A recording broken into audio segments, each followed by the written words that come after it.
Udah kelihatan.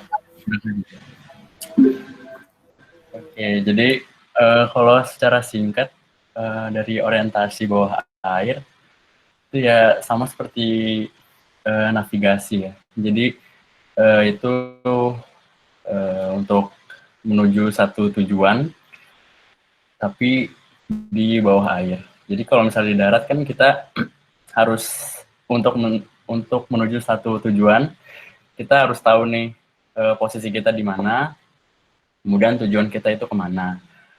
Nah, kalau untuk di bawah air ya sama aja, kita harus tahu posisi kita di mana, kemudian tujuan kita kemana.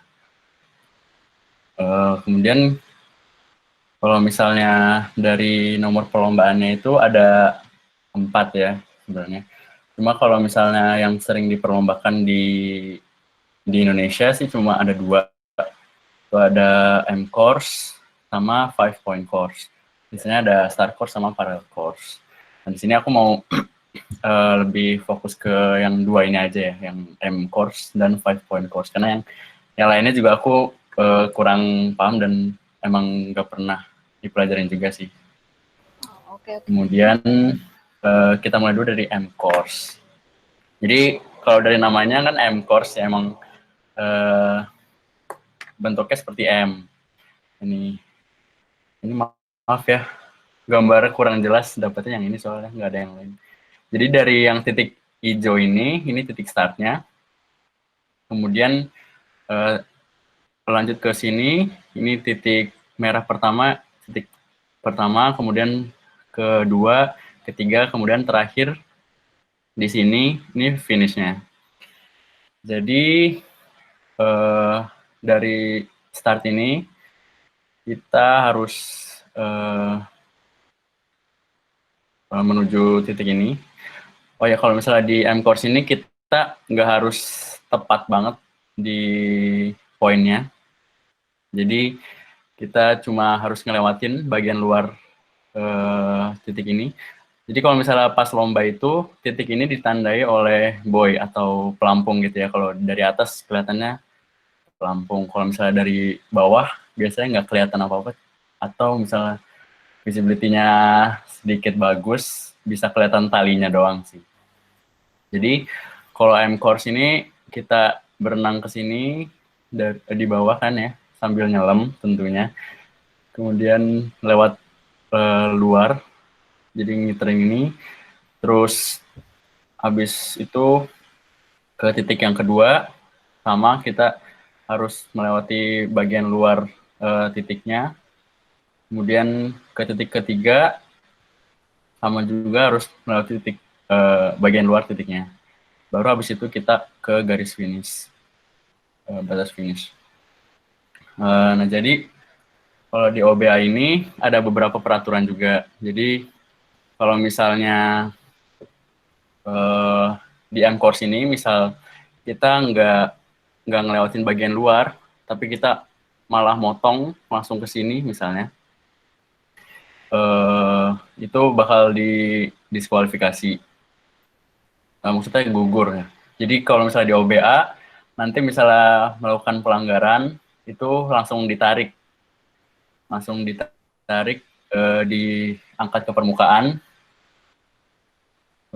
Terus ada lagi kalau misalnya anggota tubuh kita, si atlet ini muncul ke permukaan, itu langsung gugur. Jadi kalau misalnya udah gugur gitu, udah stop aja, nggak bisa lanjutin lombanya. Terus ada batas waktunya juga, misal dari start ke titik pertama ini berapa menit, terus dari titik kedua ke titik ketiga. Nah kalau misalnya melewati batas waktu sama langsung ditarik ke permukaan juga.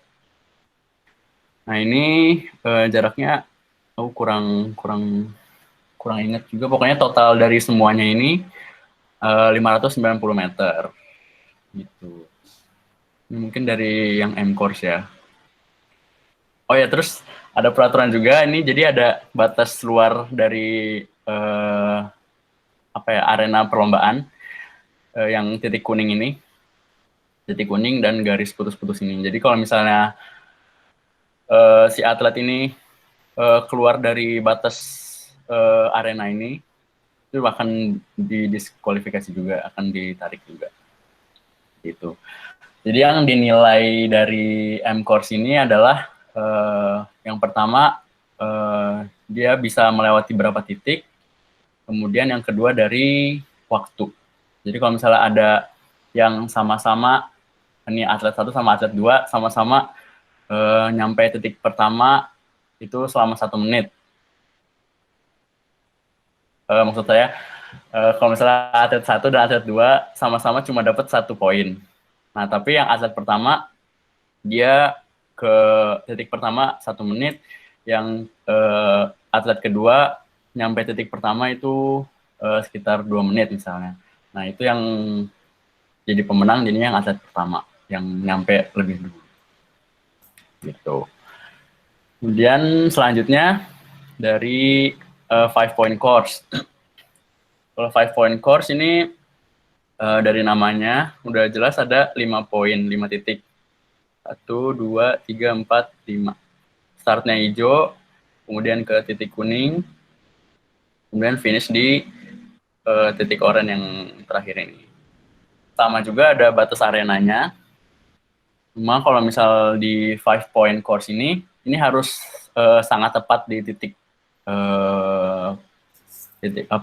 titik buoy-nya ini. Jadi kalau di 5-point course ini, misalnya kita ke titik pertama, kita harus entah itu harus ditarik buoy-nya atau digoyangin buoy-nya, pokoknya yang menandakan kalau si atlet ini udah nyampe titik pertama. Terus sampai seterusnya sampai finish.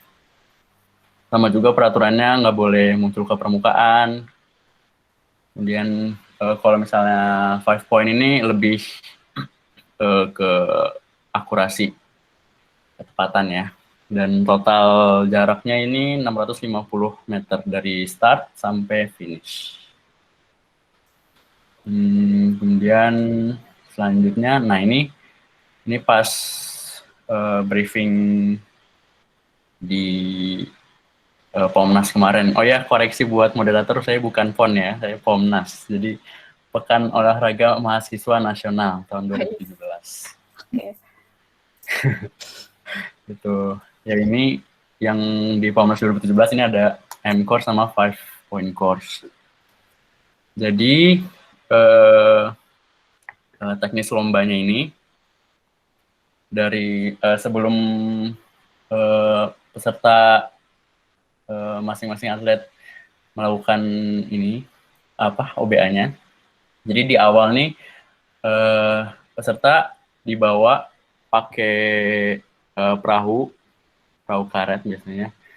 Itu untuk nembak titik dari nembak kompas. Jadi dari pertama misal dari start, kemudian perahunya bakal berhenti di situ, kemudian tiap atlet bakal ngebidik titik yang pertama. Misalnya udah dapat, kemudian berapa derajat dicatat. Kemudian setelah udah, lanjut ke titik pertama. Nanti perahunya berhenti di titik pertama juga, kemudian dia bakal ngebidik titik kedua, dan selanjutnya sampai finish. Itu. Kemudian setelah dapat semua, titiknya dicatat berapa derajatnya, baru setelah itu dimulai perlombaannya satu-satu ya. Gitu. Nah, untuk peralatannya sendiri itu pertama ada scuba set. Tentunya ada masker, kemudian snorkel, fins, regulator, tabung, dan BCD. Dan ada kompas juga tentunya. Ini contoh kompas yang bagus.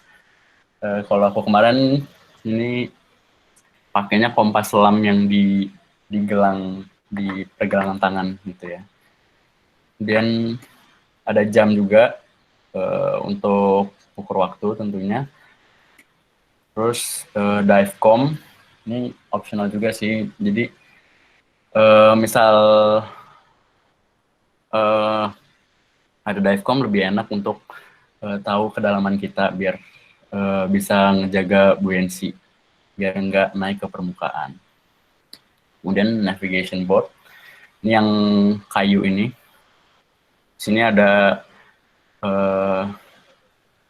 ada kertas juga untuk nyatet, biasanya nyatet titik-titik yang derajat yang tadi udah dibidik berapa derajat, misal dari titik 1 ke 2, 2 ke 3 seperti itu. Jadi dicatat di sini. Itu sih peralatan yang utama, yang penting. Ya. Selanjutnya ke kemampuan ya, kemampuan yang harus dimiliki. Yang pertama tentunya kemampuan menyelam, minimal tersertifikasi A1 atau open water. Yang kedua, ini penting sih, keberanian. Terus yang sisanya, ini buoyancy, fin swimming, navigasi. Jadi yang terpenting pokoknya yang poin 1 sama 2 sih, yang 3 terakhir ini sebenarnya bisa dilatih. Semakin baik latihan akan semakin baik.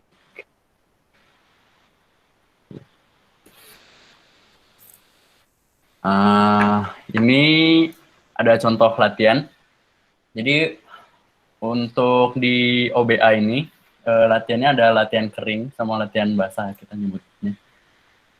Kalau latihan kering ini kita nyoba navigasi di darat. Jadi kita nyoba misal nentuin kita mau ke titik mana. Tapi dari posisi kita saat itu menuju titik yang dituju itu kita nggak boleh lihat titik itu, kita cuma boleh lihat kompas kita. Jadi itu untuk melatih ketepatan dan biar terbiasa sih, terbiasa lihat kompas, nggak lihat ke depan. Kemudian ada pemanasan biasanya pakai fin swimming. Fin swimming jaraknya berapa aku udah lupa sih. Pokoknya ada pemanasan fin swimming. Kemudian yang terakhir ya latihan OBA. Latihan OBA di air juga bisa latihan di permukaan, kemudian baru latihan di bawah. Kalau latihannya ini, contoh ada catatan waktu. Jadi misal dari ini ada bola putih kan, satu di sini yang dekat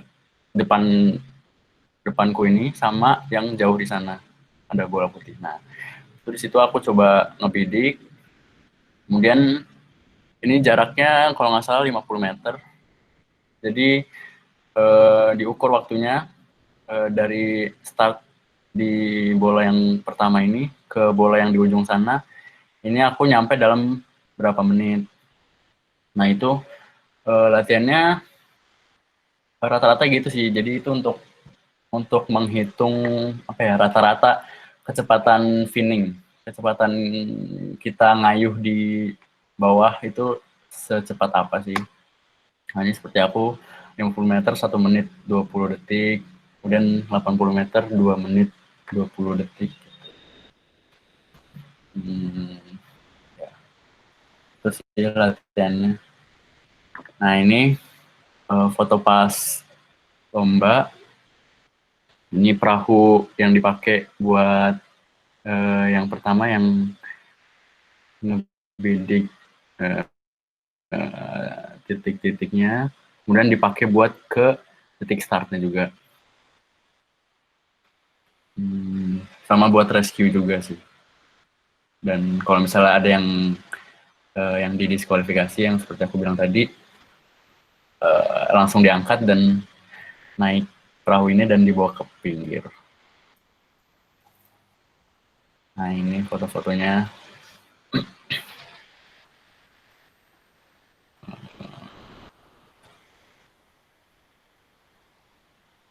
Nah ini sama teman-teman ini Unhas ya di Makassar. Itu aja mungkin Mbak Najla. Oh gitu. Oke, terima kasih Mas Didit. Kalau boleh nanya nih Mas, kan tadi dibilang tuh kalau gagal langsung ditarik. Itu ditariknya maksudnya kayak gimana ya? Jadi kan waktu lomba itu kan kita ada di bawah kan, di kedalaman ya sekitar 1,5 sampai 3 meteran. Itu kalau misalnya kita ngelanggar aturan ya langsung jadi pas OBA ini tabung kita ini diikat sama tali, kemudian di atasnya ada buoy, ada pelampung. Nah kalau misalnya kita ngelanggar tadi, nanti buoy kita, pelampung kita itu bakal ditarik. Dan itu kalau di dalam kerasa sih ketarik, jadi langsung kita harus cepat-cepat naik, dan itu menandakan kalau ya kita udah gugur seperti itu. Oh gitu. Mas Didit dulu kenapa sih tertarik ikut OBA ini? Apa kayak nggak mau coba-coba yang lain atau gimana? Apa cocoknya sama OBA? Sebenarnya aku emang suka semua olahraga gitu ya, dan terutama renang, dan pengen banget dari dulu tuh pengen banget ikut perlombaan-perlombaan gitu. Dan kalau di renang ini susah banget kan, dan aku backgroundnya emang ya cuma suka renang aja dan sering renang, tapi nggak pernah kayak latihan seperti atlet gitu. Dan ya kalau misalnya di renang ini kan rata-rata atlet-atlet yang udah latihan dari kecil gitu kan, sedangkan aku ya yang biasa aja gitu, jadi ya agak susah untuk dapat juara gitu. Jadi ya pas masuk selam ini aku cari-carilah mana yang kira-kira bisa gitu, dan coba-coba mulai dari fin swimming, terus dari OBA gitu. Dan OBA itu kan baru ya, waktu itu ya baru buat aku gitu, baru tahu juga ada olahraga seperti itu. Jadi ya coba aja lah, siapa tahu bisa gitu. Suka semua olahraga, atletis banget orangnya berarti ya. Ceritain dong kayak waktu OBA lomba-lomba kemarin tuh ada nggak sih kayak insiden atau pengalaman menarik yang nggak bisa dilupain? Insiden alhamdulillahnya sih nggak ada ya, cuma paling pengalaman menarik dari pas latihan sih. Kan latihan itu di Embung kan, di waduk. Latihan pertama tuh di Embung Turi, dan itu kan emang visibility-nya ya jelek banget kan, paling cuma segini, itu lebih dari itu udah nggak kelihatan gitu loh. Oke, burik ya. Jadi waktu itu sempat latihan, jadi awalnya pemanasan dulu tuh fin swimming dari ujung ke ujung waduk itu, dan situ aku baru pertama kali kan renang di waduk gitu yang visibility-nya seperti itu. Dan ya di tengah tuh aku sempet panik sampai ya kayak mau tenggelam, cuma kalau alhamdulillahnya masih bisa dikontrol, jadi ya bisa dilanjut terus sampai ujung, jadi nggak jadi tenggelam. Itu sih yang paling menarik dari latihan pertama, yang bikin panik, benar-benar panik. Berarti harus tenang ya kalau mau nyoba-nyoba OBA. Ya, iya, benar. Harus tenang. Ya, ada rencana. Kata yang kayak lanjut. Sebentar. Kata aku tadi yang kemampuan yang harus dimiliki keberanian. Karena emang kalau pertama pasti takut sih dengan kondisi air yang seperti itu, dan di bawah itu kan harus melawan rasa takut, kemudian harus konsentrasi, harus mikir, harus renang cepat juga di bawah. Jadi ya emang benar-benar harus fokus lah. Harus alert ya semuanya, indra kita harus aktif. Iya, benar. Iya. Kan sekarang udah lulus nih ya, alhamdulillah udah lulus akhirnya. Dan sekarang denger-dengar sekarang katanya jadi pilot. Nah, pertanyaannya, ada rencana nggak balik jadi atlet OBA? Coba tahu kan? Kalau dalam waktu dekat sih belum ada ya. Iya, belum ada sih. Karena nyelam juga udah lama banget nggak nyelam. Bisa diajakin ya nih Mas Didit ya kalau mau nyelam, karena bisa dikasih tahu nggak buat buddies yang ada di sini kalau misalkan mau mulai dari literally dari nol from scratch itu harus gimana? Harus gimana? Kalau menurut aku yang penting ada kemauan sih. Soalnya aku juga ya emang mulai dari nol juga kalau di orientasi bawah air ini. Ya tapi karena mau dan punya tujuan untuk ya ikut perlombaan ya syukur-syukur bisa menang gitu. Ya, pokoknya yang penting mau dulu, baru selanjutnya ya latihan sekerasnya, semampunya. Ya pokoknya usaha yang keras sih. Oke, intinya adalah kalau mau ikut lomba-lomba kayak ini harus berani, harus usaha, terus harus mau repot juga, dan yang penting harus punya sertifikat A1 ya. Nah, oke, kalau gitu terima kasih Mas Didit udah sharing sama kita. Semoga bermanfaat. Nah, kita lanjut ke narasumber yang kedua. Nah, narasumber ini keren banget sih yang kedua ini, namanya Aulia Romadona Effendi, biasa dipanggil Mbak Dona. Nah, Mbak Dona ini kemarin menang double bronze medalis underwater hoki putri nomor 6x6 dan 4x4 di Manila. Manila tuh di mana? Di Filipina. Nah, Mbak Dona udah hadir kah? Hai. Assalamualaikum Mbak Dona. Waalaikumsalam. Senang banget kayaknya hari ini ya Mbak. Perkenalkan, nama saya Aulia Romadona Effendi, dipanggilnya Dona. Makasih sudah memperkenalkan. Ya benar, tadi kan udah mulai sedikit-sedikit dijelasin ya. Kemarin tahun 2019 kebetulan kenal sama underwater hoki, terus habis itu lanjut jadi atlet SEA Games-nya buat Indonesia di cabang underwater hoki gitu. Bisa dijelasin nggak kayak underwater hoki itu kayak apa sih olahraganya, termasuk alat-alatnya, sama kategori perlombaan dan lain-lain, pokoknya yang penting-penting. Oke, adminnya mohon PPT-nya ya. Bos, bagus. Pakai admin. Oke. Nah, ini dia olahraga underwater hoki.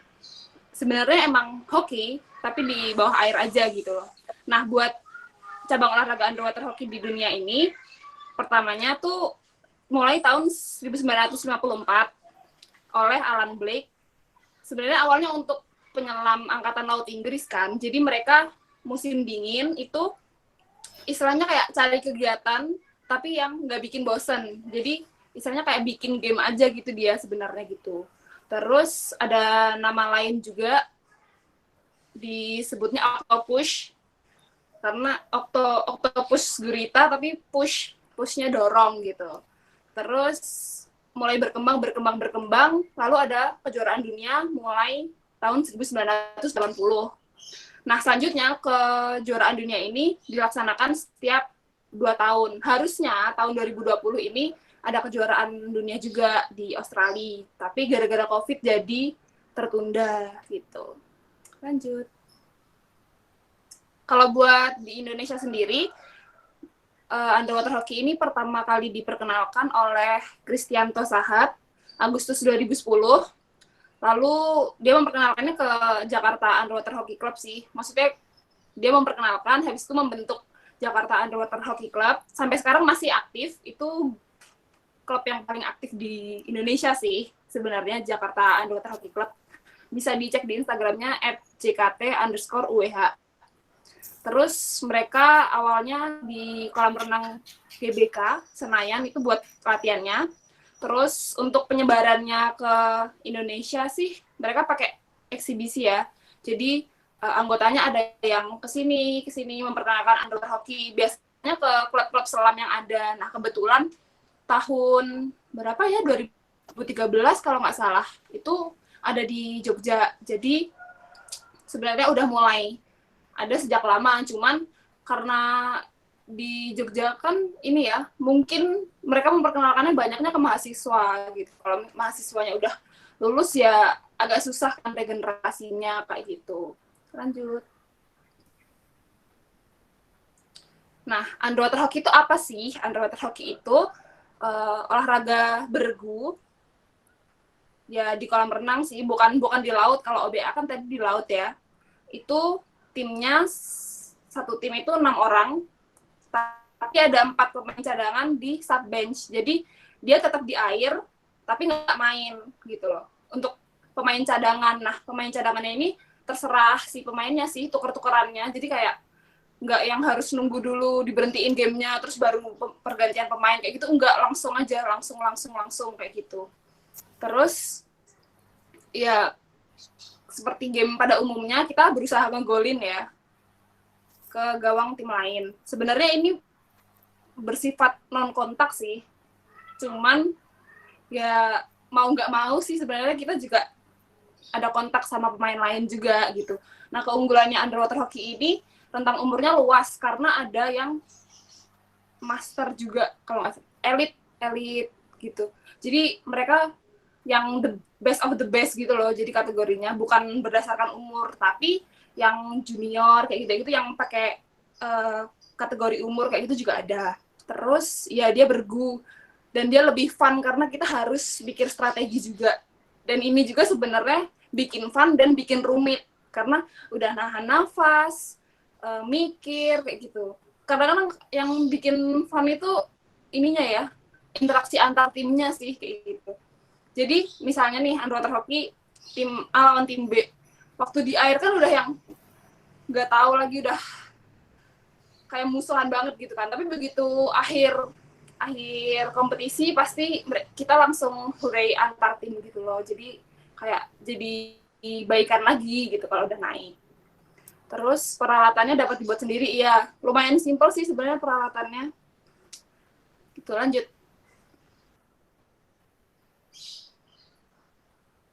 Nah, sekarang ke permainannya ya. Nah, cara bermainnya underwater hoki ini, ya seperti yang aku jelasin tadi, di dasar kolam, 2 tim hitam sama tim putih. Tujuannya nyetak gol ke gawangnya lain.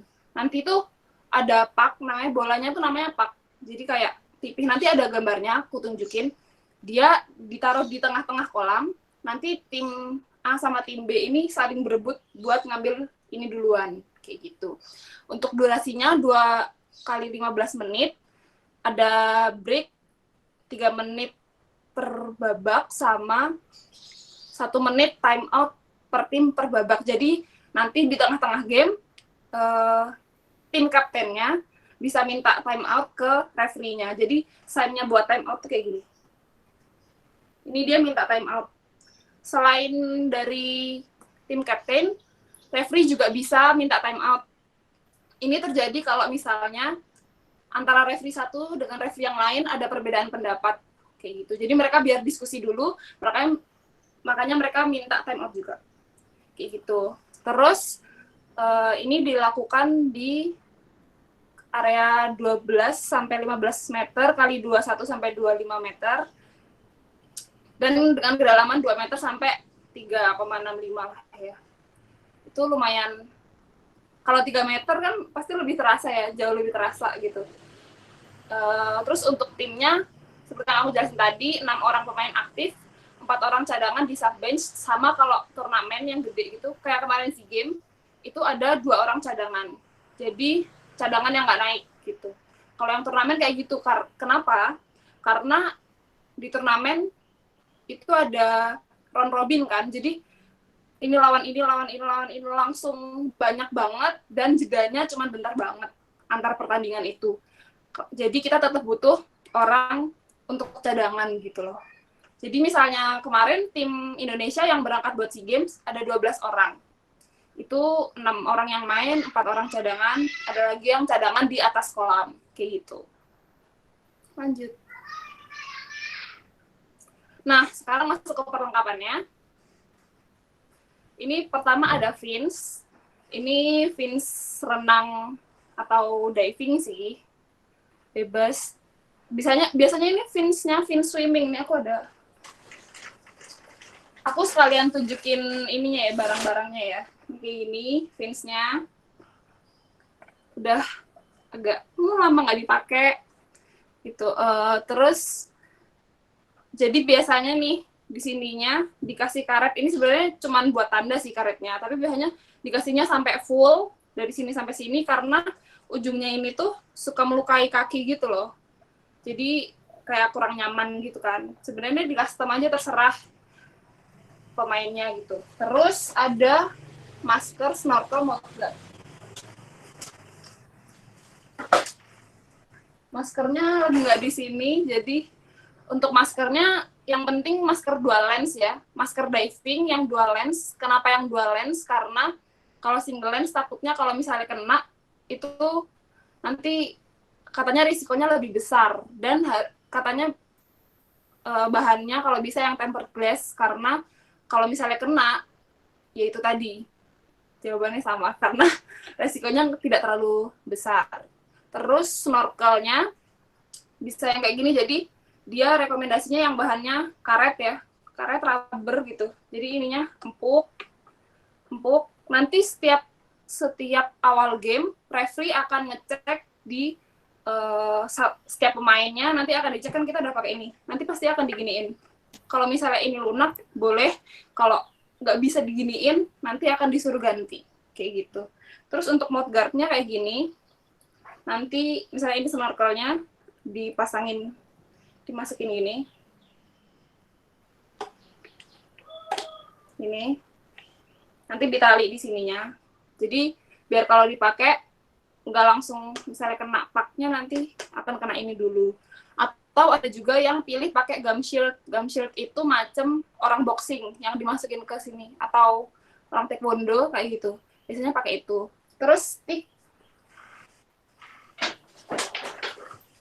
Ini teman-teman sticknya buat underwater hoki itu segini aja. Segini. Dan cara megangnya kayak gini. Kayak gini. Biasanya ada karetnya ini kita pakai buat, nanti kan misalnya pakai glove nih. Kita masukin jarinya di sini. Kenapa? Karena kadang-kadang suka ke gini terus jadi biar masih nempel gitu loh di kitanya. Tuh, ini sticknya segini aja, nanti paknya harusnya ditaruhnya di sini dan di sini. Gitu, lanjut. Sarung tangan ada nggak ya? Ada sih sarung tangannya, aku ada yang model kayak gini. Ini dia bikin sendiri sih, orang Jakarta yang dibikinin gitu. Dia pakai lem tembak sama silikon kalau nggak salah. Gitu. Ini macam kayak gini. Dia kenapa kayak gini? Karena untuk melindungi tangan kita dari lantai kolam. Karena lantai kolam kan ini ya, suka ada yang pecah-pecah gitu ya. Kalau misalnya ke seret gini tuh biar nggak berluka-luka gitu. Terus ada pak. Nah, pak tuh bentuknya kayak gitu.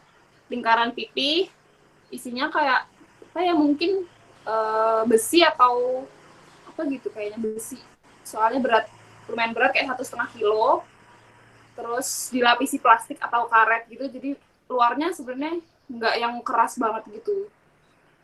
Terus biasanya warnanya orange atau pink. Pokoknya yang ngejreng gitu. Di bawah air tuh jadi ngejreng. Nah, terus lanjut buat polo cap. Ini polo cap yang kemarin SEA Games. Kayak gini. Jadi ada yang hitam dan ada yang putih. Nih. Jadi emang tiap game itu nanti ditentukan kan, hitam. Misalnya tim Indonesia mau main. Timnya pakai hitam atau pakai yang putih kayak gitu. Nanti pasti sebelumnya diumumin dulu, dan jadi emang ini untuk gonta-ganti. Terus ada nomor, kemarin kebetulan aku nomor 5. Terus ya ini pelengkapnya aja lah. Ini polo cap buat polo air sih sebenarnya, gunanya adalah untuk melindungi telinga kita. Siapa tahu nanti kena apa gimana gitu. Lanjut. Terus ada juga perlengkapannya, ada gawang. Gawangnya bentuknya kayak gitu, seperti yang sudah ada di PPT. Dari bahannya stainless steel, bentuknya siku, jadi emang cuman kecil gitu aja. Nah itu yang pink-pink itu paknya. Jadi goal kita adalah masukin paknya itu ke dalam gawangnya lawan. Intinya kayak gitu. Lanjut. Untuk dinding ya, intinya dinding aja lah ya. Minimum 300 mm, floating line berada di luar area permainan. Iya. Pokoknya dinding aja gitu. Belnya penanda dimulai atau diberhentikannya permainan. Bisa buzzer elektronik gitu. Jadi tergantung sih, kemarin si game tuh ada yang punya yang tep gitu, ada yang nino gitu katanya. Terus bisa juga pakai metal sederhana gitu, yang penting di atas air sama di bawah air itu kedengeran. Jadi bisa buat referee sama bisa buat pemain yang lagi main kayak gitu. Lanjut. Kategori pertandingannya.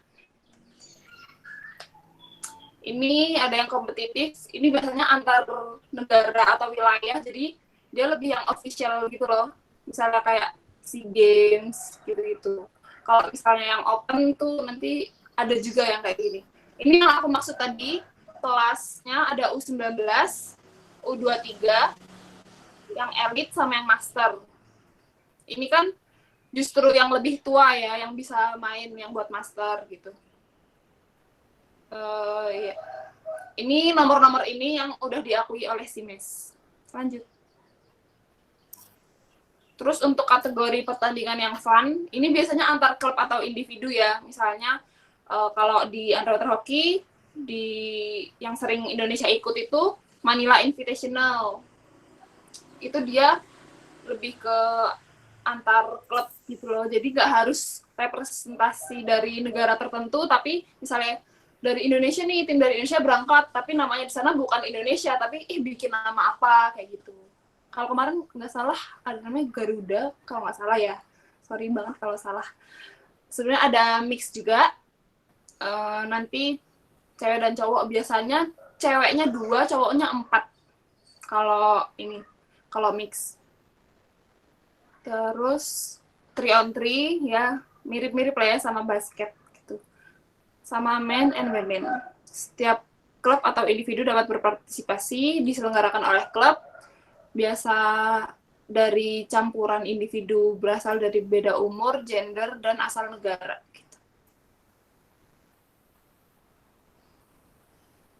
Nah, ini ada sedikit dokumentasi dari kemarin waktu SEA Games.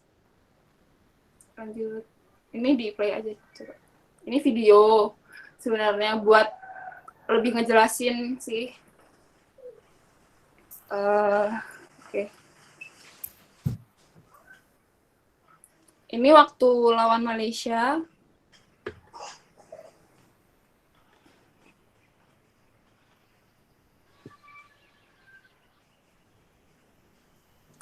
Yang sebelumnya coba, video yang sebelumnya. Nah, ini di play aja. Nah, ini kemarin SEA Games waktu hari terakhir kita dapat bronze nih di sini. Ini lawan Malaysia. Jadi agak dicepetin dikit coba biar tulisannya hilang.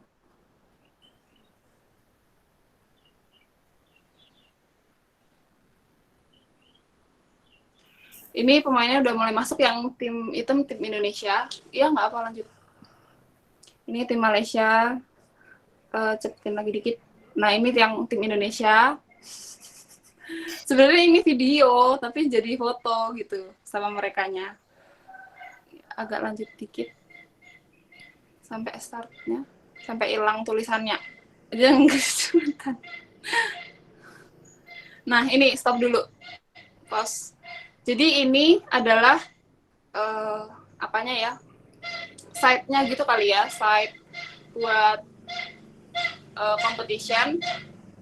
Jadi referee-nya di atas ada chief referee, ada deck referee 1, sama yang di bawah air ada referee-nya ada 3.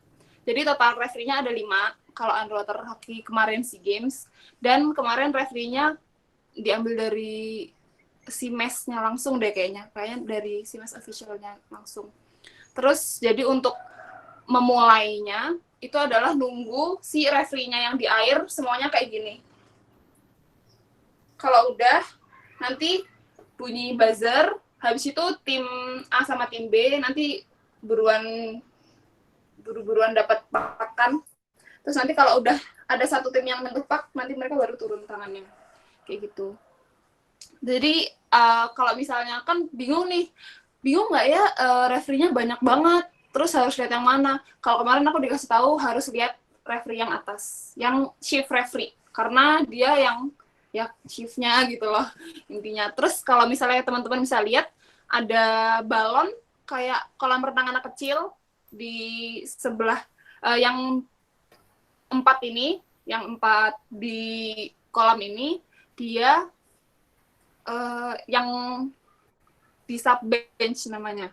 Yang aku bilang tadi kan yang main 6, yang 4 cadangan yang di sini. Nah, ini namanya sub bench. Jadi dia kayak bawahnya tuh panggung, kalau teman-teman bisa lihat ini ada panggungnya di bawah air gitu. Jadi kita tetap bisa berdiri tapi masih tetap di bawah air kayak gitu. Nah, untuk yang bola sih? Kolam renang anak-anak kecil itu, yang kecil itu untuk tempat minuman kita. Karena kan kalau misalnya lagi di sub kita bisa minum kayak gitu sebenarnya. Itu terus jadi kan ada kayak noodle-nya ya, pembatas di sub bench, ada yang sebelahnya lagi, baru sebelahnya tim lawan. Nah, yang di tengah-tengah ini untuk coach kita. Jadi diperkenankan 1 orang coach dari negara satu tim untuk di situ gitu. Nanti dia kasih instruksi-instruksi gitu. Itu aja sih kalau dari ini. Coba lanjut play videonya.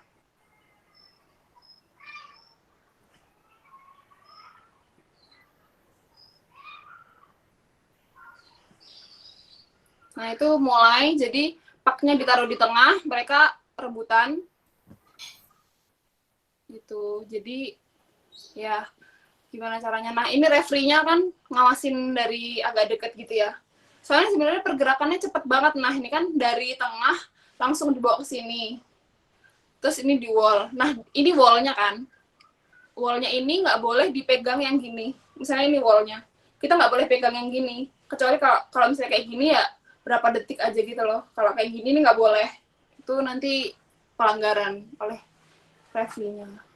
Tuh, ini ada advantage puck gitu, namanya kayak ya karena ada pelanggaran. Nah, pelanggarannya apa aja? Biasanya gloving ya. Gloving tuh harusnya puck-nya di sini. Misalnya ini stick ya, ini puck-nya di sini, tapi itu gini gitu loh posisinya. Nah, itu gloving atau dipegang kayak gini kan. Siapa tahu ada yang curang kayak gimana gitu, dipegang, nah itu nggak boleh. Terus stick infringement itu yang kita barbar banget kayak gitu. Itu nanti dapat pelanggaran. Nah, ini jadi referee-nya itu emang ngikutin terus, dan referee-nya pakai baju yang mencolok. Di sini merah sama kuning. Untuk ya biar ketahuan kalau referee kayak gitu. Ya, ini fins-nya juga bermacam-macam kalau teman-teman bisa lihat. Ada yang warna-warni, itu yang warna-warni mencolok namanya power fins. Kalau yang kayak referee-nya pakai, yang gede banget, itu namanya brayer. Gitu deh. Sebenarnya tergantung kesukaannya orang-orang sih. Kalau aku sebenarnya sukanya fins yang panjang, tapi aku merasa kalau fins panjang itu enggak, apa ya, dia menghalangi performa aku gitu. Jadi aku pindah ke yang kecil, walaupun aku harus ganti style kicking. Karena fins-nya lebih kecil, Jadi aku harus lebih rajin gininya gitu. Nah ini coach aku mulai masuk dia. Karena emang waktu pertandingan hektik ya, apalagi dia pegang tim men and women, terus jadi kayak suka bingung gitu. Jadi, nah ini aku guys. Tergantung sebenarnya nggak ada aturan khusus antara mau langsung masuk untuk ngejar atau naik dulu baru masuk. Itu nggak ada aturan khusus. Tapi kalau aku pribadi sukanya dari pinggir kolam nih kan pegang gini ya. Jadi posisi awalnya tuh kayak gini, pegang stick kayak begini sama pegang dinding kolam. Aku sukanya langsung nendang, langsung masuk, baru sprint. Sprintnya pakai dolphin itu lebih enak. Nah ini habis itu ini gol kayaknya. Oh belum. Ya kayak gitu intinya. Nah ini referee-nya kan dia kayak gitu. Emang wondering aja gitu, dia kayak yang jalan-jalan gitu. Nah kalau pelanggarannya ada nih pelanggaran yang bikin kita salah satu pemainnya dikeluarin dari lapangannya ini.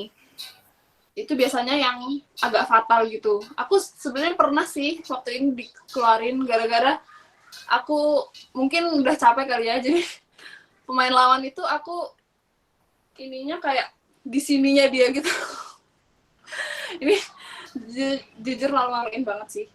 Tapi kayak mungkin aku udah capek, kayak yang aku harus ngejar pak kayak gitu. Terus jadi kayak dia di sininya gitu. Terus habis itu aku dikeluarin deh 1 menit. Kebetulan aku ngegolin. Teman-teman kalau misalnya mau lihat videonya itu bisa lihat di YouTube ya. Cari aja sih Games 2019 Underwater Hockey, itu semuanya dari opening ceremony, semua pertandingan sampai closing ceremony-nya ada di situ. YouTube-nya akunnya namanya Navis John. Gitu. Oke, lanjut ke video selanjutnya. Di play aja. Nah, di video ini itu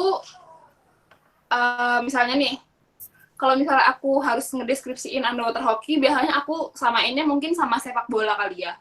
Jadi karena sama-sama ada penaltinya juga, karena kalau jelasin penalti kayaknya penalti bola gitu kan, kayaknya lebih masuk di telinga masyarakat ya.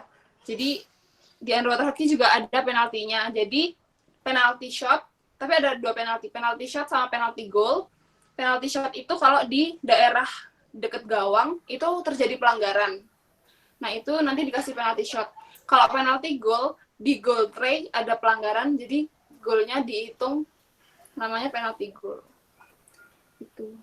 Nah ini ya detik-detik tadi ada kayak ngerumun gitu kan, coba agak di sebelumnya dikit deh, detik-detik sebelumnya dikit aja. Nah ini kan kayak ngerumun-ngerumun gini, tapi referee-nya masih ngeliatin kan. Jadi ngeliatin terus, emang banyak bergerombol banyak banget. Nah ini akhirnya referee-nya manggil. Jadi kalau misalnya referee itu dia sambil lihat, dia sambil kalau ada pelanggaran dia kayak gini call-nya. Itu nanti buzzer-nya bunyi. Nah gitu. Oh iya, aku mau ngasih tahu kalau misalnya lagi di sub bench, kita harus lihat pemainnya karena kita kan tukeran-tukeran gitu ya. Jadi aku harus ngamatin pemain yang tukeran sama aku.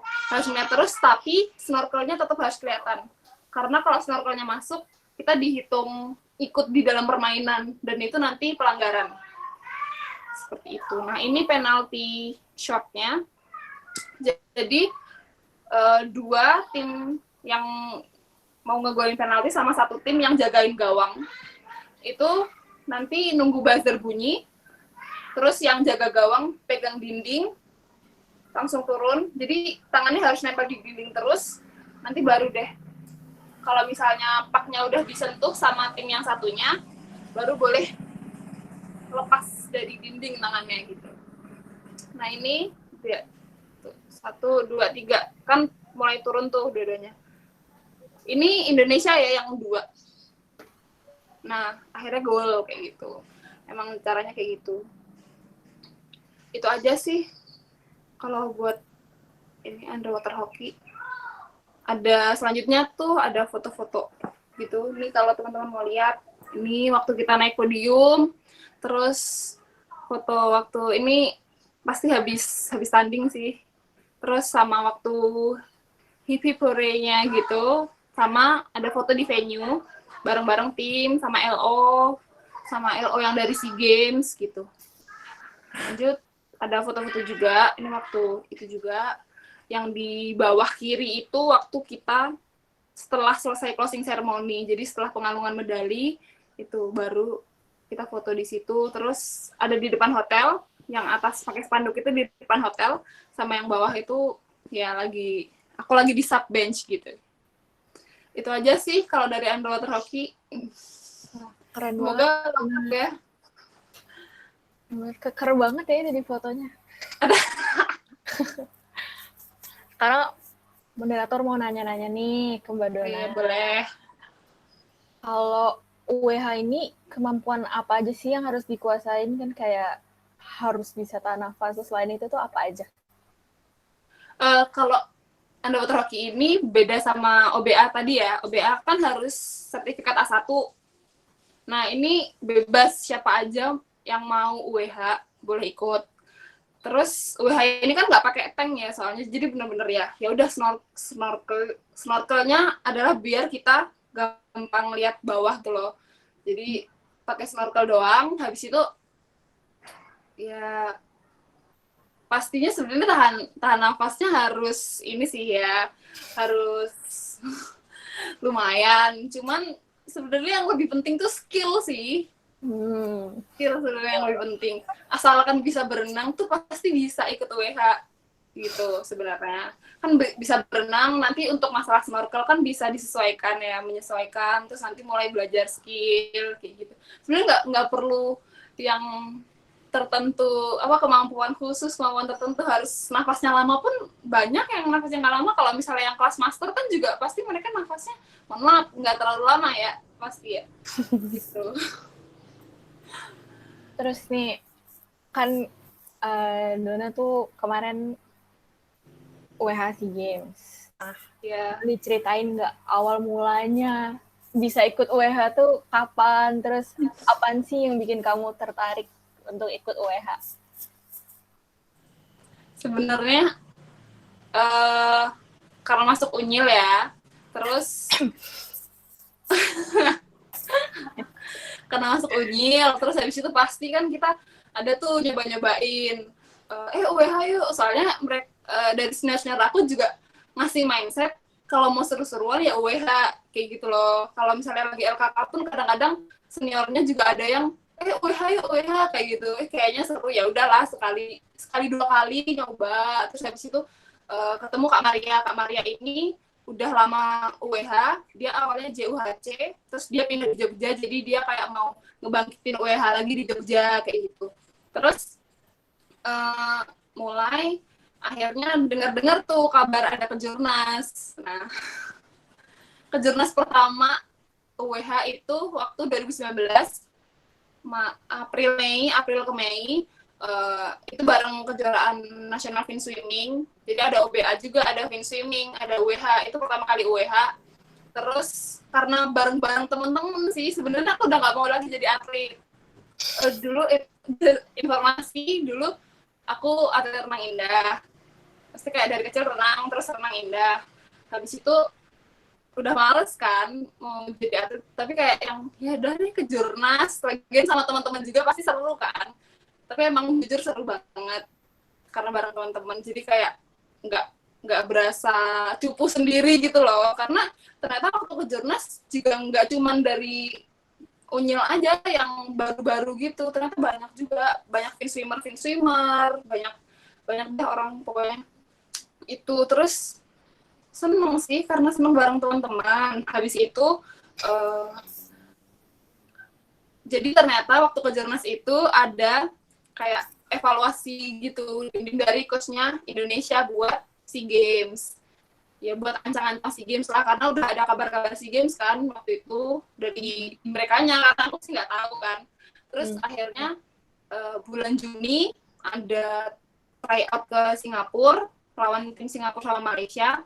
Jadi ternyata kan yang diambil kan 12 orang. Ternyata aku nomor 13-nya. Terus kebetulan ada satu orang di atasku yang nggak bisa. Jadi aku aku jadi masuk di yang ke Singapura itu gitu loh. Terus dari Singapura itu mulailah kayak, karena di sana udah mulai ketemu coach aku kan yang dari Australia, Coach Amar namanya. Dia kayak yang selalu motivasiin gitu loh, kayak yang bagus tahu gitu, dia bilang kayak gitu. Terus mungkin lebih ke motivasinya karena banyak yang lebih tua daripada aku, jadi aku sering kayak disuruh turun kayak gitu loh. Jadi lebih kayak yang ternyata aku ada juga ya staminanya kayak gitu, jadi kayak lebih nyadar. Terus karena denger semangat terus, jadi kayak yang oke, mau lanjut terus. Terus habis itu lanjut ada training camp dari Coach Amarnya itu di Jakarta. Jadi aku juga datang ke Jakarta, datang terus nyampe akhir Juli itu kan mulai pendaftaran ulang ya di kampus. Itu udah mulai bingung nih, aduh cuti nggak ya gitu, aduh ngejar WH nggak ya gitu. Sebenarnya udah kecemplung nih rasanya, tapi kayak masih aduh takut kayak gitu. Ntar kalau misalnya nggak masuk timnas jadi nganggur dong kayak gitu. Terus kayak banyak kepikiran kayak gitu, akhirnya memutuskan untuk cuti. Terus awal Agustus saat itu juga aku langsung ke Jakarta karena buat latihan sama JUHC. Karena mereka latihannya rutin. Kalau di sini mungkin aku bisa latihan, tapi kayak ya skillnya kurang, karena sebenarnya Amar udah ngasih program kan, itu bisa aku lakuin sendiri, tapi untuk ngejar skillnya yang UWH itu agak susah menurut aku. Jadi aku akhirnya memutuskan ke Jakarta. Akhirnya September akhir mulai pengumuman timnas, dan alhamdulillah masuk. Terus habis itu mulai saat itu kita karantina di Hotel Century Jakarta. Seru-seruan yang diseriusin ya, tiba-tiba udah di Manila aja gitu kan. Kalau di Jogja tuh masih sedikit ya, di kayak kan kalau Jakarta ibu kota lah ya, maksudku kalau yang di luar Jabodetabek tuh apakah yang minat di WH masih sedikit atau gimana? Sebenarnya kalau yang minat mah banyak ya menurut aku ya, kayak yang pengen tahu kayak gitu banyak. Cuman mungkin ya keterbatasan juga, karena di Jogja kita kolamnya juga terbatas kayak gitu kan, segala macam. Kalau Jakarta kan dia udah kerja sama POSI pusat juga gitu.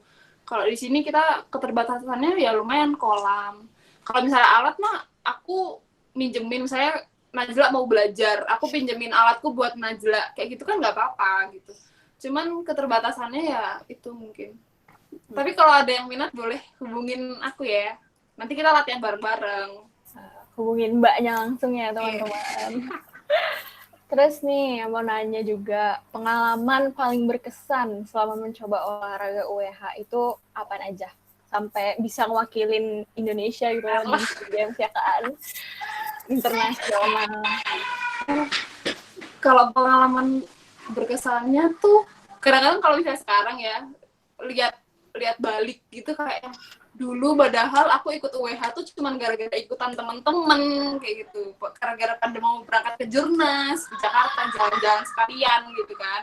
Kayak yang kok habis itu aku soalnya sempat ngerasain kan, waktu aku pertama kali di Singapura itu kan aku pasti sendiri, aku cuman kayak tahu Kak Maria, akhirnya kenalan sama yang lain kan, adaptasinya juga agak sulit ya. Mana itu kan harus kita bonding, maksudnya nggak cuman sekedar kenal, tapi kita harus saling memahami lah segala macam. Itu agak sulit, kadang-kadang kayak ngerasa sendirian. Padahal dulu aku semangat banget waktu sama teman-teman Unyil kayak gitu. Terus habis itu mulai bonding, akhirnya kayak ya ternyata seru-seru juga sama mereka kayak gitu.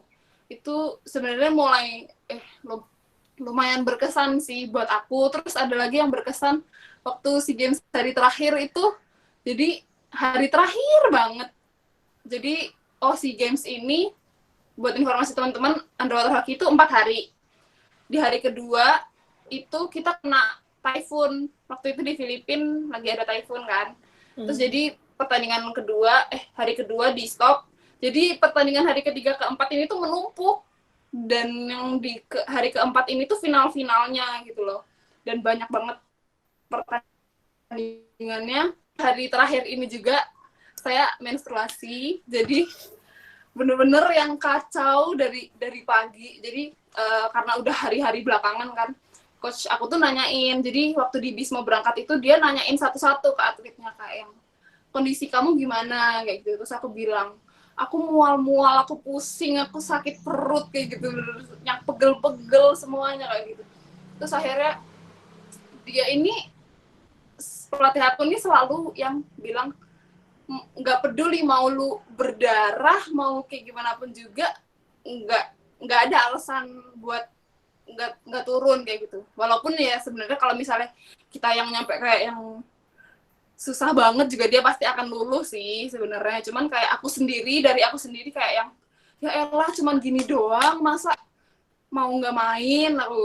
Aku sendiri yang mikir kayak gitu ke aku. Terus habis itu akhirnya dia kasih obat kayak buat penenang pereda rasa sakit, maksudku kayak buat perutnya kan dan segala macam, karena mual-mual dan nggak enak badan kayak gitu. Terus akhirnya bener-bener hari itu main, dan kebetulan ini bener-bener kebetulan banget, di game pertama, jadi masih pagi-pagi nih, lawan Filipina, game pertama, awal-awal menit malah, udah game pertama, awal hari, awal menit, ini kena sikut sama pemain Filipina, nyampe bibir aku tuh kayak bental gede banget gitu, dan ada pendarahan di dalam gitu. Terus kayak yang pelatihku kan di subbox tadi, aku nyampe kayak yang udah mau nangis kan, udah nangis deh kayaknya.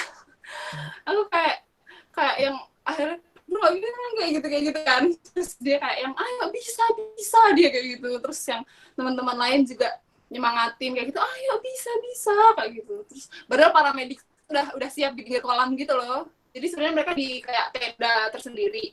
Terus mereka udah datang ke pinggir kolam, siapa tahu kayak aku nggak kuat atau butuh penanganan gitu, cuman kayak yang ya udah kayak gitu. Terus akhirnya bisa nyelesain beberapa game setelah itu sampai harinya selesai. Terus habis itu waktu udah selesai game, aku bilang sama coach aku, karena sering bercanda juga kan, gila kayak mungkin kalau bahasa kita ya, gila keren kan gue bisa gitu kan. Terus dia kayak iya keren banget dia kayak gitu. Terus jadi kayak seneng gitu, senengnya berkali-kali lipat gitu. Itu sih sebenarnya drama soalnya kemarin tuh. Lebih ke friendship ya yang bikin berkesan. Iya. SEA Games ini. Terus kan tadi udah dibilangin nih sama Mbak Donanya sendiri, dia atlet renang indah, udah pasti atletiknya juga bagus lah ya Mbak. Nah, ada nggak sih rencana beralih ke olahraga selam lainnya? Kan udah checklist tuh udah banyak lah ya, mau beralih ke olahraga selam lain nggak? Sebenarnya waktu ke Jurnas yang aku ceritain tadi, itu aku ikut cabur OBA juga. Nah, latihannya jujur baru sekali di embung yang diceritain Mas Didit juga. Aku takut, tapi aku teriak-teriak terus karena nggak tahu ya, mungkin ini mungkin aku bodoh kali ya. Jadi kayak nggak ada apa-apa kan, nggak kelihatan apa-apa, takut tiba-tiba ada buaya atau ada ikan gede banget, monster air kayak gitu loh. Takutnya juga sebenarnya nggak perlu takut kayak gitu sih, cuman ya namanya orang kan ya, jadi agak takut gitu. Terus waktu OBA juga mungkin aku pasti kurang latihan sih, jadi belum menang gitu. Pengen sih sebenarnya, soalnya pelatihku waktu OBA itu selalu bilang kayak emang OBA tuh kalau bisa tuh kamu tuh cerdas kayak gitu loh, karena nggak lihat apa-apa, kita berbekal ini doang kan sebenarnya, kayak harus cerdas kayak gitu. Terus aku kepikiran terus kayak pengen juga deh OBA kayak gitu, cuma nggak tahu ya, nanti deh latihan dulu mungkin ya. Berarti ada lah ya, pengen lah ke olahraga lain, nyoba-nyoba. Pengen. Seru yang serius lagi. Nah, kalau buat teman-teman kayak aku nih, mahasiswa, skill ya gitu deh, nggak sebanding sama mbaknya. Ya, ada nggak saran buat kita kalau mau mulai dari nol? Harus latihan sih. Intinya cuman ya udah latihan, karena mau udah atlet segede apapun nih, temen aku yang underwater hockey juga ada, dia atlet in swimming, dia bahkan pegang rekor di gak tahu deh SEA Games atau apa gitu, pegang rekor tercepat gitu, tapi ya tetap harus latihan karena ini tuh skill underwater hockey itu suatu skill yang baru, kita beda sama teknik yang udah kita pelajari sebelumnya. Oke, misalnya kita berenang nih, berenang cepat, ya pasti itu advantage. Tapi kalau misalnya skillnya nggak ada juga sama aja sebenarnya, kayak gitu loh. Itu yang penting latihan, yang penting belajar. Jangan bosan belajar karena ya pasti kalau mau mencapai sesuatu kan harus ada perjuangannya ya. Mungkin bisa lihat video-video di YouTube kayak gitu atau referensi-referensi lain, yang penting ya latihan lah ya. Kuncinya tekun lah ya. Ya. Oke, kalau gitu terima kasih Mbak Dona. Seru banget kita dengerin ceritanya. Berasa ada di situ gitu loh. Berasa menang bronze medal juga. Oke. Kalau gitu kita lanjut ya, Badi, ke narasumber ketiga kita. Nah, ini masih muda mbaknya. Namanya adalah Talita Rahma. Dia achievement-nya silver medalist 50 meter apnea dengan monofins, bronze medalist 50 meter surface monofins di Kejur Prof Selam Jateng tahun 2017. Mbak Talita udah hadir belum? Udah deh. Halo? Halo. Halo. Ya udah ada suara ya. Boleh dinyalain webcamnya? Hai Talita. Hai, mana Najla. Jadi ini wujudnya ya teman-teman. Kamu nyiapin materi atau enggak? Iya, udah. Oke, kalau gitu langsung aja.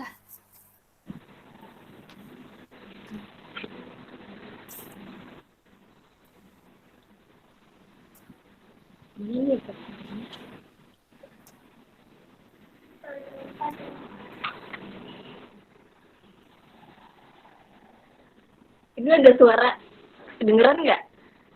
Kayak Kedengeran. ajub-ajub gitu.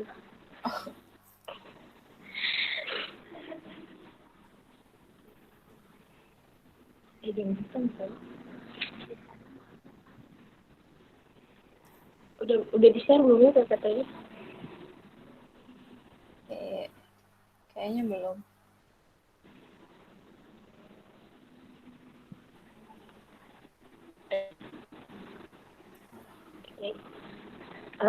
Terus kalau sebelumnya perkenalan dulu, nama aku Talita. Aku mau jelasin tentang olahraga.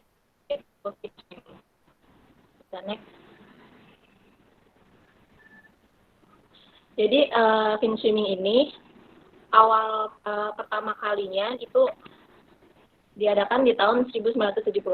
Kemudian mulai terkenalnya itu waktu kejuaraan dunia di tahun 1981. Nah, sebenarnya olahraga fin swimming ini nggak beda jauh sama olahraga renang. Cuma bedanya itu kalau di renang kan tanpa alat apapun kan. Kalau di fin swimming ini ada tambahan alat fins sama snorkel. Jadi ini fins yang biasa dipakai itu ada monofins. Monofins ini 2 sepatu menjadi satu bagian. Jadi bentuknya nanti ada berikutnya. Dan di fin juga 2 sepatu menjadi 2 bagian.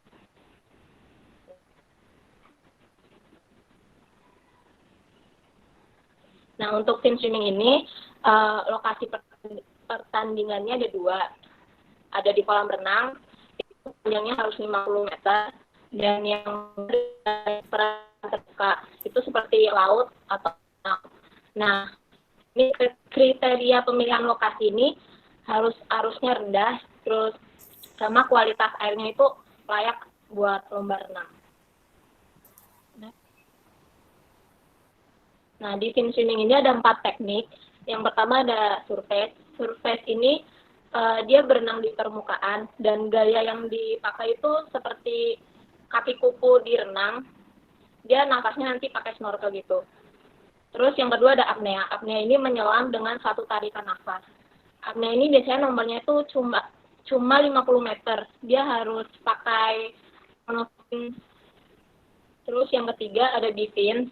Itu mirip banget sama gaya bebas. Nafasnya juga pakai snorkel. Terus yang keempat ini immersion. Dia menggunakan alat bantu nafas. Jadi alatnya tuh kayak tabung kecil, dipegang di tangan gitu. Cuma kalau di Indonesia sendiri tuh jarang ditandingin ya. Jadi cuma nomor 1, 2, 3 aja yang ditandingin di Kejurnas atau Kejurda gitu. Next.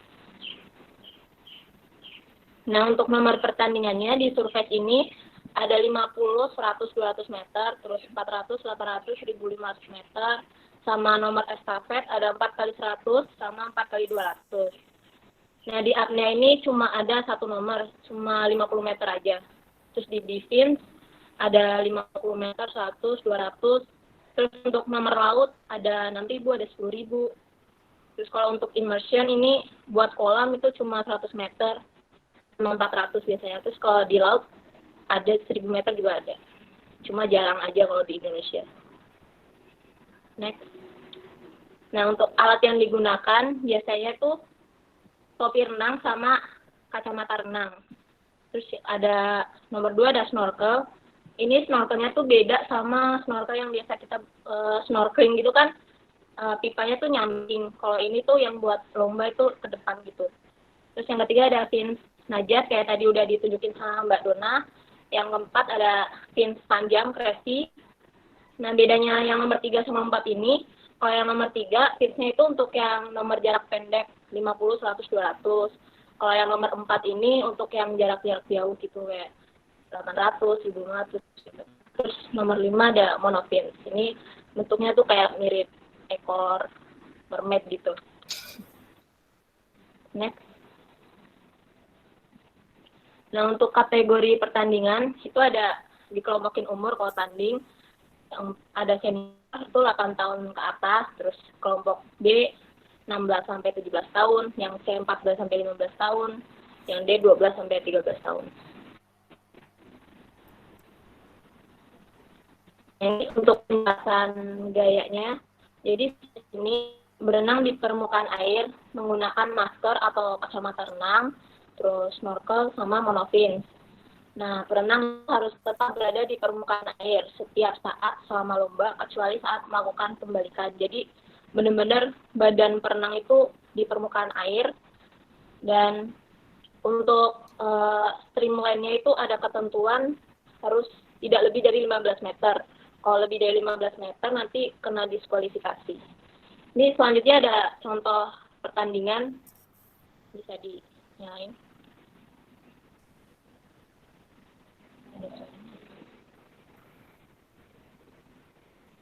Ini monofins ya? Ya, ini survei pakai monofin. Oke. Jadi dia tuh namanya streamline, buat kayak awalan gitu harus kurang dari 15 meter.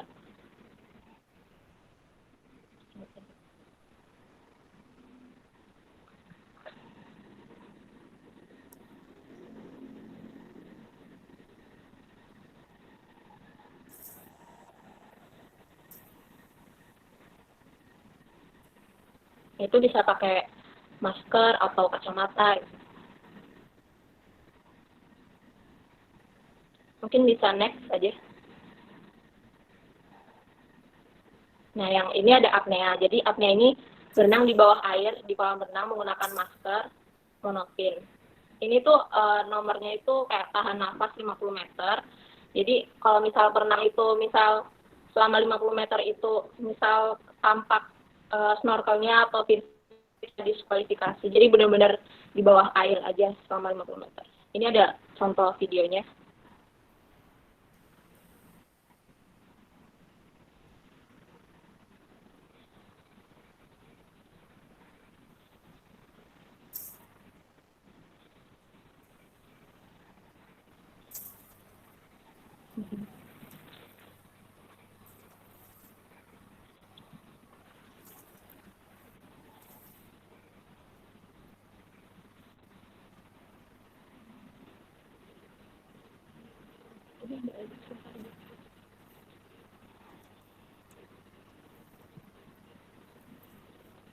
Jadi dia mirip sama surface, cuma bedanya kalau surface kan di atas permukaan. Kalau ini artnya benar-benar di bawah air. Dan dia nggak boleh nampak snorkel maupun fins sampai garis finish.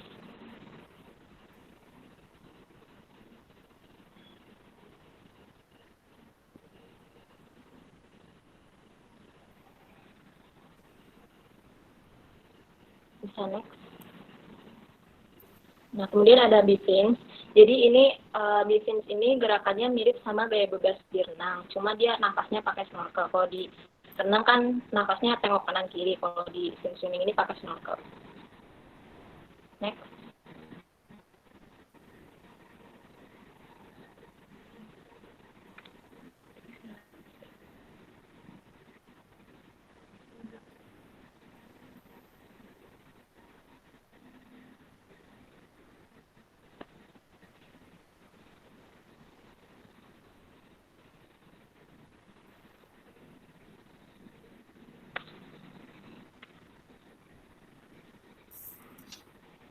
Dan ini kalau di fin itu seringnya pakai fins yang najat itu tadi yang ditunjukin Luna.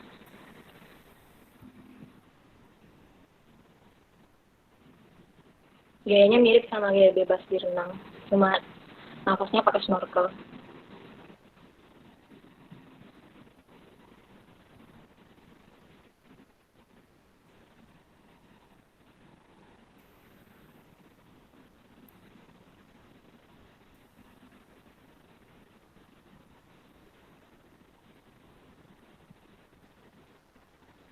Mungkin bisa. Nah, yang terakhir ini ada immersion. Jadi dia berenang di bawah air menggunakan masker atau kacamata, monofin, sama alat pernafasan di bawah air yang dilakukan di kolam renang. Ini ada contoh videonya juga.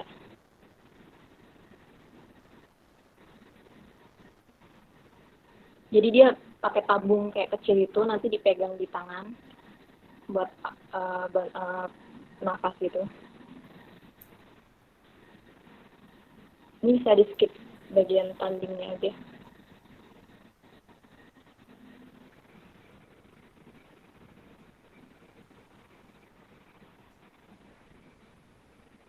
Nah, dia jadi kayak pegang tabung kecil. Waktu start juga lompat bareng tabung.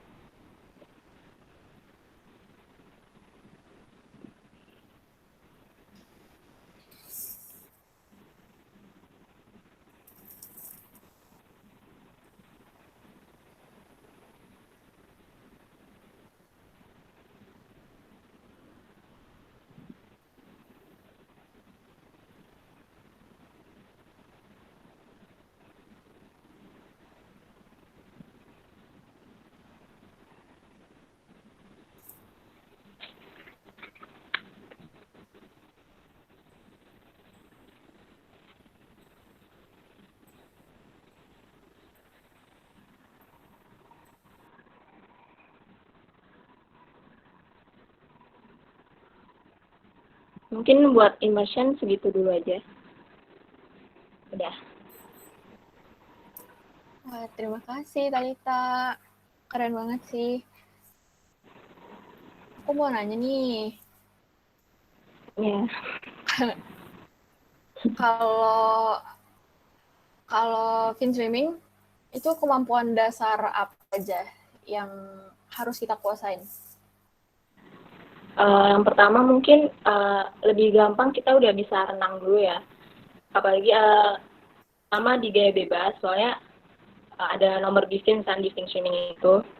Terus sama cukup aja itu udah bisa finishing. Terus habis itu kita menyesuaikan dulu biar kita kaget kalau juga pakai itu terus latihan juga.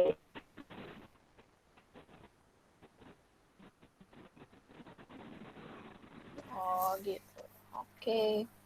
Kalau latihannya tuh capek nggak sih? Maksudnya kayak rutin banget. Apa kamu harus menguasai monofin, bifin, semuanya atau cuma spesialis doang?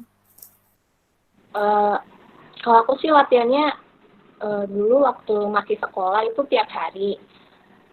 Dan latihannya tuh mirip sama renang kan. Cuma bedanya kalau misal mendekati tanding gitu baru kita pakai alat-alat swimming itu gitu, biar nggak kaget aja sih. Terus kalau misal bisa sih kayak nggak tiap hari, cuma menurut aku feel itu nggak dapat kalau misal nggak latihan tiap hari gitu. Kamu berarti udah mulai fin swimming dari sekolah itu, kenapa sih kamu kok bisa tahu fin swimming itu dari mana? Terus kenapa kamu pengen banget fin swimming? Jadi tuh dulu aku kan emang udah renang dari kelas 3 SD. Terus habis itu SMA kelas 2 tuh baru masuk fin swimming ini, soalnya jadi sampai SMA pasti ada renang ya sampai berhenti total. Terus akhirnya kamu mau nggak masuk fin swimming gitu, terus ya udah deh boleh. Terus juga kan aku dari Cilacap, terus di Cilacap ada klub selam, jadi join klub selam gitu. Boleh cerita-cerita nggak? Kan kamu PBUB jalur masuk UGM lewat PBUB beasiswa itu kan. Itu gimana sih bisa sampai dapat PBUB dan apaan aja syaratnya untuk kayak mempertahankan PBUB itu? Jadi waktu itu kan waktu pendaftaran, aku kan masuk universitas tuh pengennya pakai piagam kan ya. Pengen selama ini kayak hasil payah piagam tuh aku pakai gitu. Jadi aku sama sekali nggak nyoba kayak ujian mandiri gitu tuh, benar-benar nyoba semua univ yang pakai jalur prestasi. Terus waktu itu aku pertama awalnya daftar universitas yang di Semarang pakai jalur prestasi, cuma gagal. Terus ada kakak kelas ngabarin, oh ini kamu coba aja PBU di UGM gitu. Ternyata pendaftaran tuh H-2 mau tutup kan. Terus aku lihat syarat-syaratnya itu cukup ribet kan, nggak harus scan piagam, scan rapot semester 1 sampai 5, terus sama surat keterangan, sama rekap ranking kalau nggak salah harus berapa persen paralel gitu, 50% atau berapa. Terus habis itu ada video portofolio. Nah, karena aku pilih cabang olahraga selam, jadi aku harus bikin video portofolionya itu selam di kolam. Di situ aku tunjukin semua gaya sih, kayak bifin, apnea, sama sukses. Terus itu nanti udah buat seleksi berkas-berkas, terus nanti lolos berkas langsung tes keterampilan. Nanti yang uji dari pihak UGM sendiri, terus baru dinyatakan lolos. Iya, oh gitu. Senang banget ya. H-2 loh itu langsung terima. Selama fin swimming ada nggak yang berkesan kayak Mbak Masnya tadi? Kayak yang seru-seru gitu? Paling itu sih waktu awal lomba fin swimming, aku benar-benar baru join 2 bulan gitu, terus langsung ikut ke Jurda. Terus di situ langsung dapet, itu kayak seneng aja gitu, bikin ortu bangga juga. Gitu. Ada rencana mau ikut cabang olahraga yang lain nggak? Olahraga air yang lain? Kayak UWH atau OBA mungkin? Pengen sih, kayak penasaran aja sama semua olahraga yang di air. Terus kemarin juga sempat nyoba OBA juga, lomba yang waktu ke Jurnas di Jakarta bareng Mbak Dona juga. Tapi di sana karena masih OBA baru pertama kali juga, terus masih ngaco juga berenangnya, kayak ke rambut satu aja nggak nyampe. Bener-bener belum banyak latihan aja sih waktu OBA, jadi masih ngaco gitu. Oh, tekniknya beda banget ya, maksudnya kan sama-sama pakai fins tuh. Dan iya. Gimana? Jadi benar-benar kayak susah-susah gampang sih di OBA gitu. Oke, bisa kasih saran nggak buat teman-teman kayak aku nih, mahasiswa yang benar-benar skill 0 banget. Ada saran nggak kalau misalkan aku mau nyoba fin swimming tuh aku harus gimana? Yang pertama niat dulu kali ya. Niat buat pengen, kalau misal buat pengen sehat-sehat aja ya mungkin latihan latihan rajin aja gitu, kayak nggak ada kalau misal pengen yang prestasi ya harus rajin-rajin latihan, endurance gitu-gitu. Kamu cara ngebagi waktunya antara latihan fin swimming sama kuliah tuh gimana? Aku sebenarnya di kuliah tuh jarang latihan gitu kan. Jadi kayak mau event-event aja baru ngebut latihannya gitu. Jadi kayak ya kuliah tuh kayak kurang maksimal gitu hasil lombanya.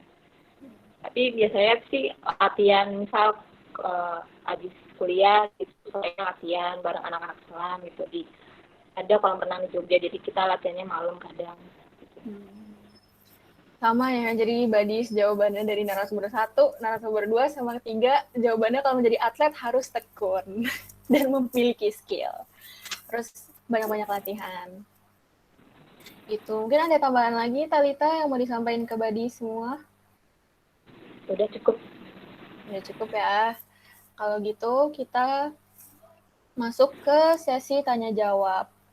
Tapi sebelum tanya-jawab, aku mau ngingetin ke semuanya yang hadir di sini, jangan lupa untuk isi daftar hadir yang ada di link. Nanti ada QR code-nya ditampilin sama Fadil.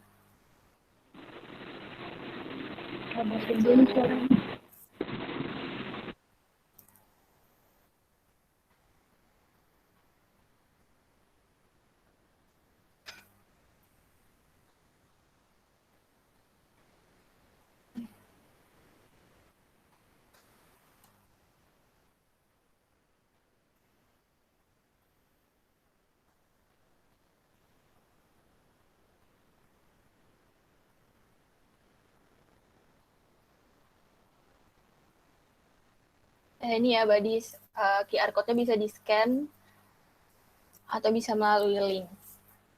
Silakan diisi. Oke, kalau udah, kita masuk ke sesi tanya-jawab. Narasumber semua tolong nyalain webcam-nya ya. Ini udah terkumpul beberapa pertanyaan. Aku sebutin yang pertama dulu. Dari Opal asal Fish Discovery UB. Mau nanya, OBA berarti mau nanya ke Mas Didit ya. OBA ini hasil akhirnya dihitung dari kecepatan waktu atau ketepatan?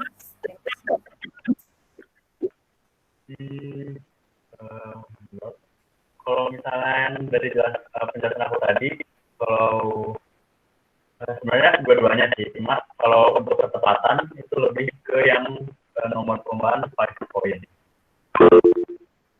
Tapi kalau misalnya dari keseluruhan, kita emang dihitungnya di atas ini udah ngelewatin berapa rambu.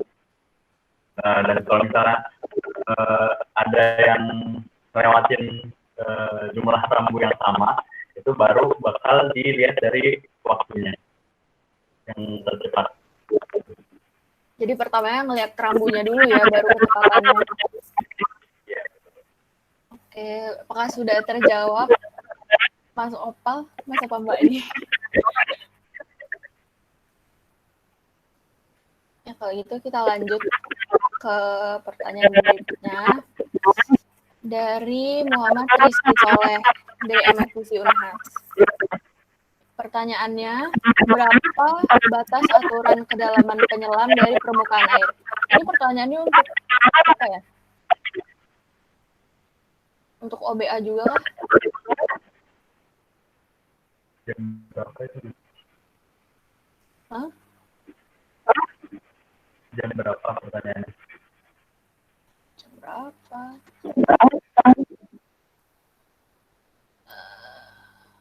Kayak awal-awal deh, kayaknya OBA deh. Batas kedalaman. Bisa dijawab Mas Didi. Batas kedalamannya, ingat aku ya, itu pokoknya di atas, maksudnya 1,5 meter ke atas. 1,5 terus sampai ke 3 meter, sampai 5 meter gitu. Kedalaman.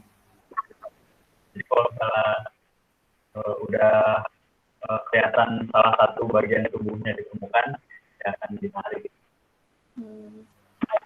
Di air itu ada ininya nggak sih? Ada yang ngawasin di dalam air? Kan pergerakannya cepet banget tuh. Kalau di dalam air nggak ada yang ngawasin, jadi diawasnya dari atas. Jadi ada yang ngawasin dari perahu di atas. Jadi dia ngikutin pelampung kita kan kelihatan dari permukaan. Dia bakal ngikutin pergerakan kita. Berarti ngeri juga ya kalau kita terusan ke bawah. Iya. Nah, jadi itu teman-teman pentingnya pakai divecom supaya kita bisa ngatur kedalaman juga.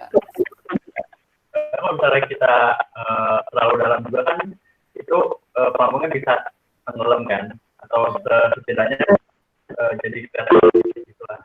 Nah, itu juga bisa jadi pelanggaran juga sih. Oh, baiklah. Apakah sudah terjawab pertanyaannya, Mas Rizky Soleh?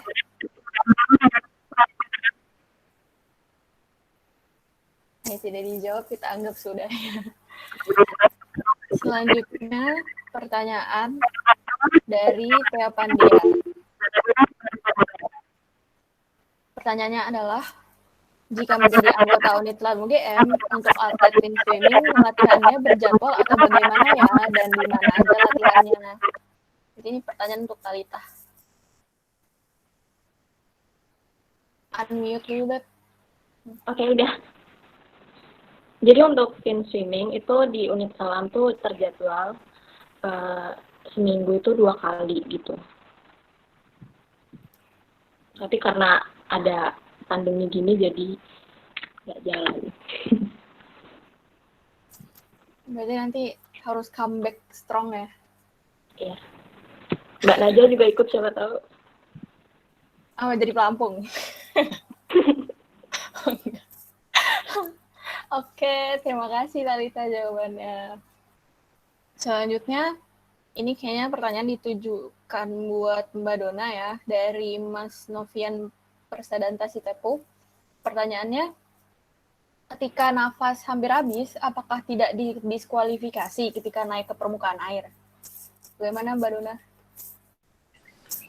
Jawabannya enggak, karena ya udah dalam permainan UWH tuh kalau misalnya kan kamu lagi di bawah nih, misalnya kamu di bawah walaupun kamu pegang pak maupun kamu jagain teman kamu atau nungguin pak, itu kalau misalnya kamu udah nggak kuat langsung naik aja terus nanti turun lagi, naik turun lagi. Misalnya nih lagi kritis banget, kamu lagi pegang pak terus habis itu temanmu nggak ada, jadi kamu nggak tahu mau ngoper kemana, jadi kamu harus nahan aja terus gitu loh. Emang kalau dari pelatihku emang harus nahan terus gimana pun juga, walaupun udah nafas udah mau habis banget kayak gitu. Jadi ada 2, kalau misalnya 1 yaitu tadi ketika nggak tahu mau ngoper kemana, jadi kamu harus bertahan sendirian sama di deket gawang lawan. Jadi itu udah kemampuan udah harus 100% kalau kata pelatihku tuh kayak gitu. Jadi harus ditahan banget. Nah kalau misalnya nggak kuat naik nih, misalnya saat-saat kritis deh udah nggak kuat banget terus naik kayak gitu, ya nggak apa-apa, nggak ada pelanggaran, tapi paling ya dimarahin pelatih atau diomelin sama temen satu tim kayak gitu. Kamu kan harusnya nahan ini, malah dilepas aja sih kayak gitu. Tapi nggak ada peraturan soal ambil nafas sih, ambil nafasnya bebas aja. Gitu. Berarti waktu di atas misalnya kita mau nafas berapa lama gitu juga boleh ya? Ya boleh, cuman kan ya sebagai anggota tim yang bertanggung jawab kan aneh gitu ya. Kan nggak enak ya, yang lain temennya udah di bawah lama banget tapi kitanya di atas gitu. Oke, terima kasih Mbak Dona jawabannya. Sama. Lanjut kita ke pertanyaan untuk Mbak Talita. Ini pertanyaannya adalah, karena sama-sama jalur PBUB Selam nih, nggak boleh pensiun jadi atlet sampai lulus, Kakak. Oh, ini peserta yang nanya masuk PBUB juga ya? Silakan dijawab, Talita. Kalau di jalur PBUB UGM sih di peraturannya itu dikontrak selama 2 tahun. Jadi selama 2 tahun itu kita harus partisipasi lomba sesuai sama bidangnya masing-masing, kayak aku selam ya, seenggaknya partisipasi kalau setiap ada lomba gitu. Cuma 2 tahun aja sih, setelah itu nggak apa-apa. Berarti tahun ini tahun terakhir ya yang wajib ikut lomba kamu? Iya kan. Alhamdulillah udah free. Ya udah begitu. Apakah terjawab pertanyaannya? Jawab ya. Oke, kalau gitu ada pertanyaan lain kah dari peserta buat narasumber-narasumber yang mantap-mantap ini?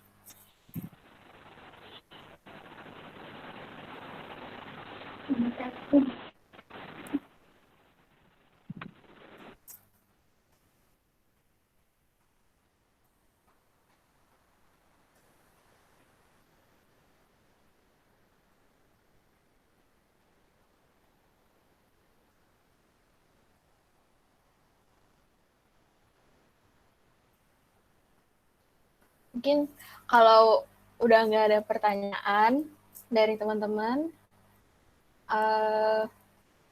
kita udahi aja dulu ini talk show-nya.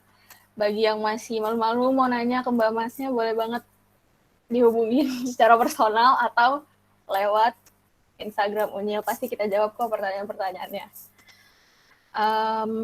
Jangan lupa juga nih, buat ngisi daftar hadir, bisa di-scan aja atau lewat link. Nah, untuk menutup acara ini, semuanya mohon dinyalain ya webcamnya, kita kasih foto bersama.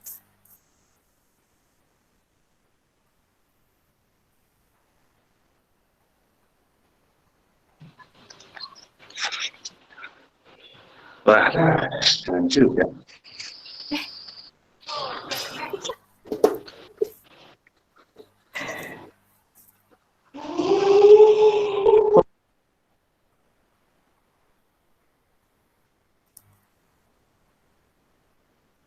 Yuk, bisa dinyalakan webcamnya.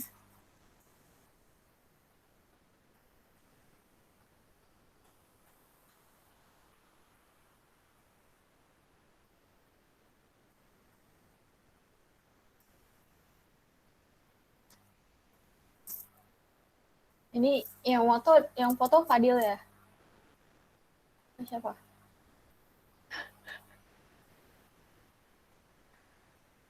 Halo. Halo Mbak Rika.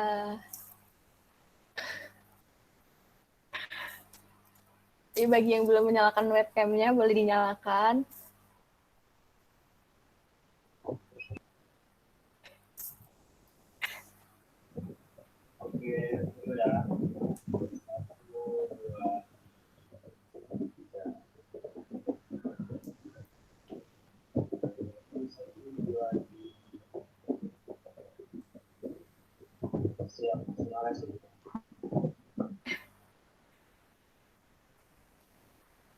Oke, kalau gitu kita foto aja ya sekarang.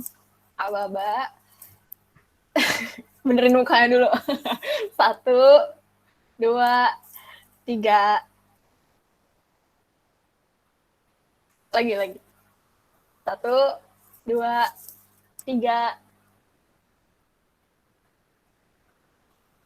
Oke, udah nih ya Masnya, siapa yang bertugas foto tadi.